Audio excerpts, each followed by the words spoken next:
ඔබගේ කේන්ද්‍රයේ උප්පත්ති කේන්ද්‍රය තුල ජන්මපත්‍රය තුල ගුරු ග්‍රහයා 10 වෙනි භාවය තුල 10 වෙනි භාවය තුල කර්මස්ථානයේ ගතව තැන්පත් වෙලා ඉන්නවා නම් ඔබගේ ජන්මපත්‍රය වලින් බලන්න ගුරු 10 වෙනිද ඉන්නේ කියලා. 10 වෙනි භාවය තුල ගුරු තැන්පත් වෙලා ඉන්නවා නම් උප්පත්ති කේන්ද්‍රයේ ඔබට මේ කියන කාරණාවන් ඉතා වැදගත්යි. හොඳින් අහන්න මේ කාරණාවන් කොච්චර දුරට ඔබට ජීවිතයට සම්බන්ධ කියන එක. ඉතින් 10 වෙනි භාවය කියලා කියන්නේ කර්මස්ථානයේ කේන්ද්‍රේ රැකියාව වෘත්තිය කර්මාන්තයේ තමන් කරන කියන කටයුතු නියෝජනය කරන ස්ථානය. මේක කේන්ද්‍රස්ථානයක්. බේන්ද්‍රේ බලවත්ම ස්ථානයක් බවට පත් වෙනවා ගුරු මේ 10 වෙනි භාවය. විශේෂයෙන් සුබ ග්‍රහයක් වෙච්ච ගුරු ග්‍රහයා මේ කර්මස්ථානයක් නැත්නම් කේන්ද්‍රස්ථානයක් වෙච්ච 10 වෙනි භාවය තුල ඔබගේ උප්පත්තියෙන් තැන්පත් වෙලා ඉන්නවා නම් ඊටාම වාසනාවන්තයි. ඔබගේ කේන්ද්‍රයේ ඒ ග්‍රහ පිහිටීම ඔබට සුසාල සුබඵල ඇති කරනවා මේ ග්‍රහ පිහිටීමත් එක්ක. බලමු මොනවද කියලා මම එකින් එකට ඔබට පැහැදිලි කරලා දෙන්නම්. ගුරු 10 වෙනි ඉන්න නම් ඔබට කොහොමද මේක බලපාන්නේ කියන එක ඔබගේ කේන්ද්‍රයට අදාළව. ඉතින් කොහොම වුණත් ඔබගේ කේන්ද්‍රයේ 10 වෙනි රැකියා කර්මස්ථානේ. ඉතින් රැකියා කර්මස්ථාන අධිපති ඒ අධිපති ධර්ම 10 වෙනි භාවයට ධනකාරක වෙච්ච පුත්‍රකාරක වෙච්ච ගුරු ග්‍රහයා තැන්පත් වීම කියලා කියන්නේ ඔබට උසස් රැකියාවක් හිමිවීමේ වාසනාව තියෙනවා. ඔබ පහසුවෙන් ඇඟ මහන්සි නොකර ඉගෙනීම දක්ෂතාවයේ හැකියාව පාවිච්චි කරලා ඉහළ තනතුරු වල ඉඳලා ඔබට මුදල් හම්බ කරන්න පුළුවන් පුජ්‍යලේ. කවදාවත් ඔබට ඇඟේ මහන්සි කරලා දුක් විඳින්න අවශ්‍ය කරන්නේ නැහැ. ඔබට පහසුවෙන් මුදල් උපයන්න පුළුවන් සහ ඉහළ තනතුරු වල වැජඹෙන්න පුළුවන්. ඔබ මොන රස්සාව කරත් රස්සාවෙන් පහසුවෙන් ඉහළ යන්න පුළුවන්. ඉහළ රැකියා තනතුරු ඔබට පහසුවෙන් හිමිවීමේ භාග්‍ය වාසනාව ඇති කරනවා. රාජ්‍ය අංශයේ හෝ රාජ්‍ය ආශ්‍රිත උසස් තනතුරු ලබන්න පුළුවන්. රජයේ රැකියා තනතුරු ලබන්න පුළුවන් කෙනෙක්. විශේෂයෙන් Taman ලැබපු රැකියාව තනතුර දිනෙන් දින දවසෙන් දවස අඩියෙන් අඩිය රැකියාවෙන් දියුණු වෙනවා. ව්‍යාපාරයක් කරත් ව්‍යාපාරයත් අඩියෙන් අඩිය දවසෙන් දවස ඔබ දියුණු වෙනවා. ඉතින් ඒක ඉතාම හොඳ තත්ත්වයක් විතර මම දකින්නේ. ගෞරවය පිළිගැනීම ප්‍රශංසා ඇගීම ඔබට රැකියා තනතුරු වල පහසුවෙන් හිමිවෙනවා. ඉතාම හොඳයි. ඔබ සමහර අය දැකලා ඇති ඔබ ජීවිතේ රැකියාවේ බලාගෙන ඉද්දි ඉහළට යනවා. ඇගීම් ප්‍රශංසා ලැබෙනවා, සම්මාන ලැබෙනවා. මේ වගේ අයට තමයි ගුරු 10 වෙනි භාවයට ඒ ගුරුගේ බලය 10 වෙනිට ලැබිච්ච අයට තමයි ගොඩක් වෙලාවට ඒ වගේ තත්ත්වයන් හිමි වෙන්නේ. ඇත්තටම කිව්වොත් රැකියාවේ තනතුරු වල ඉතා ඉහළින් වැඩ වෙනවා. ඒ වගේ තත්ත්වයන් හිමි වෙනවා පහසුවෙන්ම. ඉතින් ඒ නිසා ඔබ බොහොම වාසනාවන්ත පුජ්‍යලේ ගුරු 10 වෙනි තැන්පත් වෙලා ඉන්නවනම් ඉතින් උපන් තත්ත්වයට වඩා පුජ්‍යලයා කෙසේ හෝ ඉහළ තනතුරකට රස්සාවකින් හෝ ඉහළ තැනකට ජීවිතේපත් වෙනවා ව්‍යාපාරික වශයෙන් හෝ කුමන ආකාරයකින්. ඒ වගේම තමයි විශේෂයෙන් ඔබ සුදුසු ශ්‍රේෂ්ඨ ගතොත් විශේෂයෙන් ඔබට අධ්‍යාපන ශ්‍රේෂ්ඨයේ ඉහළ තනතුරු වලට යන්න පුළුවන්. අධ්‍යාපන ශ්‍රේෂ්ඨය තුළ රැකියාවන් වලට යෑමේ වාසනාව තියෙනවා. ඒ වගේම තමයි නීතිමය ශ්‍රේෂ්ඨය තුළ නීතිඥයෙක් වෙන්නට හෝ ඒ ශ්‍රේෂ්ඨය තුළ ඔබට රැකියා තනතුරු ඉතාම හොඳින් ලැබීමේ වාසනාව තියෙන ඉහළ තනතුරු වලට යන්න පුළුවන්. ඒ වගේම බැංකු කටයුතු සම්බන්ධවත් ඉතාම යහපත් තත්ත්වයක් තියෙනවා. බැංකු වලට ඔබට පහසුවෙන් යන්න පුළුවන්. ඒවා ගැලපෙනවා. ඒ වගේම තමයි පරිපාලන ශ්‍රේෂ්ඨය, උපදේශන ශ්‍රේෂ්ඨය ඉතාම හොඳින් ගැලපෙනවා. ඒ වගේ දේවල් ඉතාම හොඳයි. රාජ්‍ය සේවයේ කුමන ශ්‍රේෂ්ඨයක් වුණත් ඔබට සාර්ථකත්වයට අත්පත් කරගන්න පුළුවන් ගුරු 10 වෙනින් බලවත් වෙලා ඉන්නවනම්. ඒ වගේම තමයි ස්වභාවිකවම ඔබට නායකත්ව ගුණාංග ඇති කරනවා. ඒ වගේම රැකියා ස්ථානයේ විශාල වගකීම් දරන්න පුළුවන්. වගකීම් පැවරෙනවා ඔබට. හොඳට ඔබ අනිත් අය හොඳට විශ්වාස කරන ස්වභාවයක් ඇති කරනවා. ඔබට කණ්ඩායම් බාර දෙනවා, වැඩ බාර දෙනවා.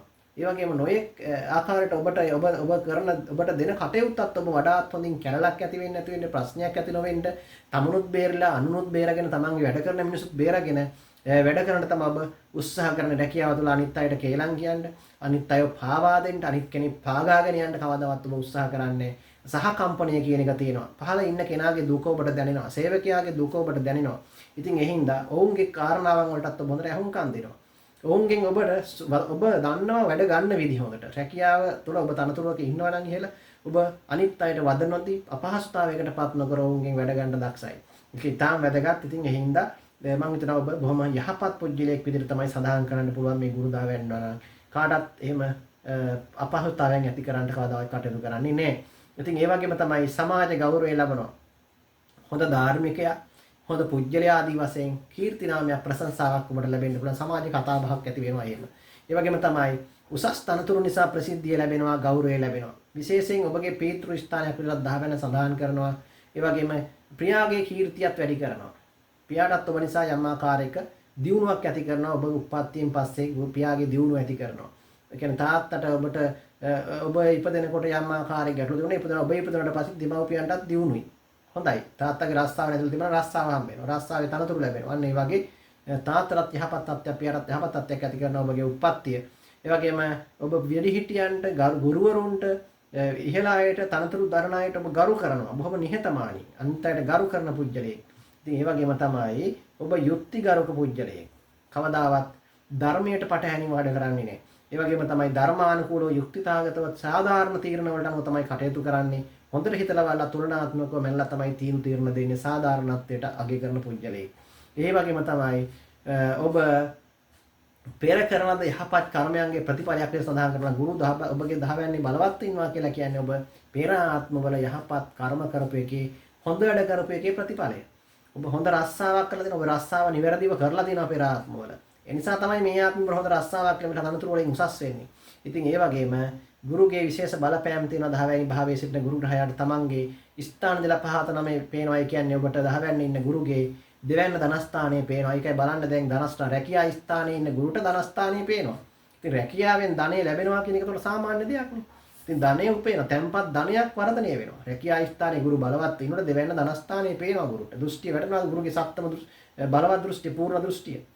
වැටෙනකොට දෙවෙනි දහවේ ධනස්ථානයේ ධනකාරක ගුරුගේ දෘෂ්ටිය වැටෙනකොට රැකියාවෙන් ධනෙ ලැබෙනවා බලාපොරොත්තු නොවන විදිහට. උපයන්න පුළුවන්. ඒ වගේම තමයි හතරවෙනි භාවයට දෘෂ්ටි වැටෙනවා. දැන් ධනෙ ලැබෙන හතරවෙනි භාවයේ දෘෂ්ටි ලැබෙන හතරවෙනි සප්තම දෘෂ්ටි වැටෙන්නේ. ඉතින් බලන්න. එතකොට ධනෙ ලැබෙනකොට නිවාස, ඉඩකඩම්, යාන ವಾಹන ඒවත් ලැබෙන්නේ නැහැ එහෙමනම්. එකට එක සම්බන්ධයිනේ. අන්න ඒවත් දියුණු වෙනවා. ඒවත් ලැබීමේ වාසනාව ඇති කරනවා. ඒ වගේම තමයි ඔබගේ 6 වෙනි රෝගස්ථානයටත් දෘෂ්ටි වැටෙනවා. දැන් මොකද වෙන්නේ? සතුරන් රෝග ස්ථානයේ ණය සම්බන්ධ කටයුතු කරන තැනනේ 6 වෙනි. ඉතින් ඒ දේවල් වලට ණය වෙන්න ඕනේ නෑ ඔබට.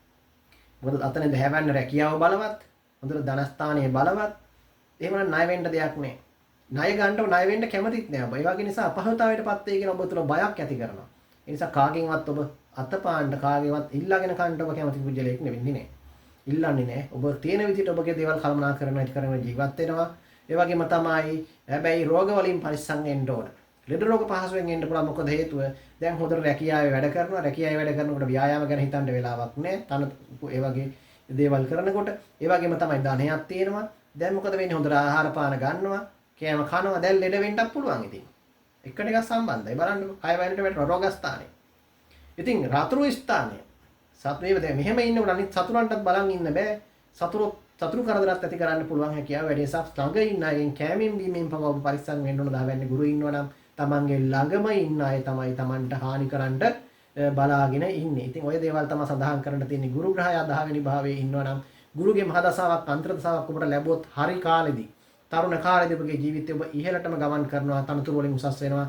සාර්ථකත්වය ඇති කර ගැනීම හැකියාව ඇති කරනවා. ගුරු මහදසා නියම කාලේ ලැබුවොත් එහෙම ජීවිතය ඉහළට යන්න පුළුවන් හැකියාව ශක්තිය ඇති කරනවා. ඉතින් එහෙමනම් ඔබට වාසනාවන්ත සුබදායක අනාගතයක් ප්‍රාර්ථනා කරන මේ දේවල් ජීවිතේ ප්‍රයෝජනට ගන්න ජීවිතේ සාර්ථකත්වය ඇති කරන්න කියන එක මතක් කරනවා.